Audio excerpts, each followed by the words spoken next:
वैभव जो 26 साल का है, उसकी अभी-अभी नई शादी हुई है और उसकी एक खूबसूरत सी बीवी है। ये दोनों हनीमून मनाने हिमाचल गए थे, जहां उन्होंने 4 दिन गुजारे। अब उनके दिल्ली अपने घर वापस आने का समय हो गया था। दोनों अपनी गाड़ी में बैठ गए और दिल्ली के लिए चल दिए। रात के करीब 11 बज गए थे। अब वो हिमाचल की घाटी को पार करने ही वाले थे। रोड बिल्कुल सुनसान थी और गाड़ी बिल्कुल तेजी में जा रही थी। अचानक वैभव को अपनी गाड़ी के आगे एक औरत दिखी, जिसने लाल रंग की साड़ी पहन रखी थी। वो दूर से ही हाथ हिलाकर गाड़ी को रोकना चाहती थी। उसको देखकर वैभव की बीबी ने उसे गाड़ी रोकने से मना कर दिया, क्योंकि उसको डर था कि कहीं ये कोई लूटपाट का मामला ना हो। लेकिन वो औरत गाड़ी के सामने आ गई, जिसकी वजह से गाड़ी को रोकना पड़ा। वो औरत जोर जोर से दरवाजे को पीटने लगी। उसके चेहरे का हाव भाव से ऐसा लग रहा था जैसे वो कोई बड़ी मुसीबत में हो। वैभव की बीवी ने उसे गाड़ी का दरवाज़ा खोलने से मना कर दिया।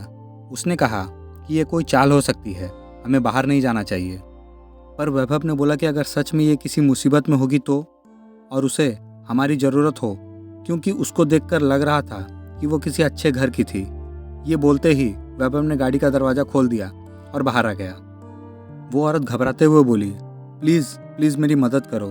वैभव ने बोला, क्या हुआ है? उस औरत ने जवाब दिया, मेरी गाड़ी नीचे खाई में गिरकर एक पेड़ से टकराकर रुक गई है और उसमें मेरी छोटी सी बच्ची फंसी हुई है। प्लीज़ उसको बाहर निकालो, प्लीज़। ये सुनते ही वैभव की बीवी भी बाहर आ गई और तीनों खाई की ओर भागे।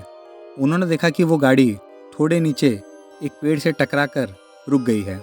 वैभव झट से नीचे की ओर गया। उसने देखा कि पीछे वाली सीट पर एक बच्ची बैठी है जो रो रही है। वैभव ने दरवाज़ा खोलना चाहा, पर वो नहीं खुला। दरवाज़ा अटका हुआ था। उसने बहुत कोशिश की, तब जाकर दरवाज़ा खुला। वैभव ने उस लड़की को बाहर निकालकर अपनी गोदी में रख लिया, पर लड़की अभी भी रोए जा रही थी और मम्मी मम्मी कर रही थी।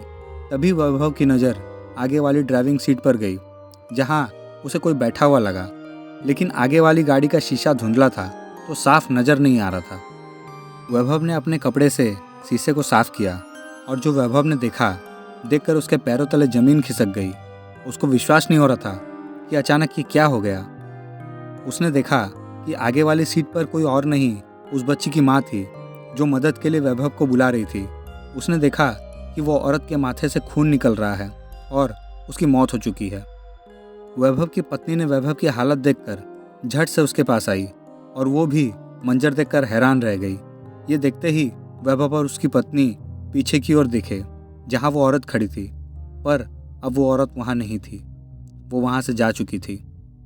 दोस्तों, यह कहानी यहीं समाप्त होती है।